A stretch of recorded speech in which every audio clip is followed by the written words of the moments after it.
Before you go, a person is in the hospital this morning after a shooting. Officers called to the area of 31st and Park just after 11 o'clock last night.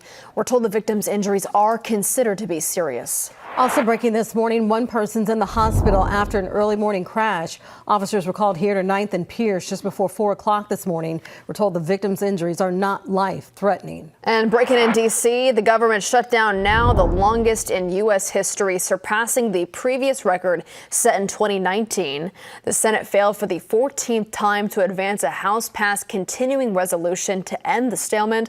The vote was 54-44. And more breaking news here at the Alert Desk. Officials at Gaza's largest functioning hospital say the bodies of 15 more Palestinians were returned from Israel. The International Committee of the Red Cross has transported 285 bodies to Gaza since last month's ceasefire was brokered. Health officials say identifying the remains is complicated because of a lack of DNA testing kits.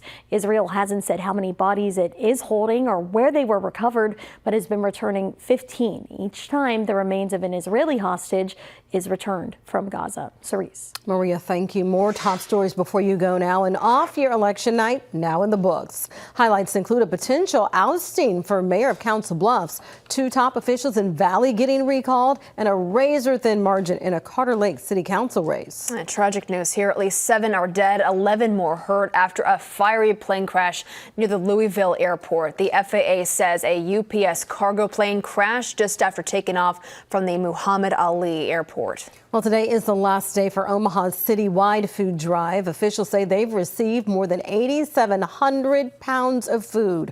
All donations are benefiting the food bank for the Heartland. And happening tonight, Creighton men's basketball returns to CHI Health Center. The Jays are hosting South Dakota for their season opener. Tip-off is at 7.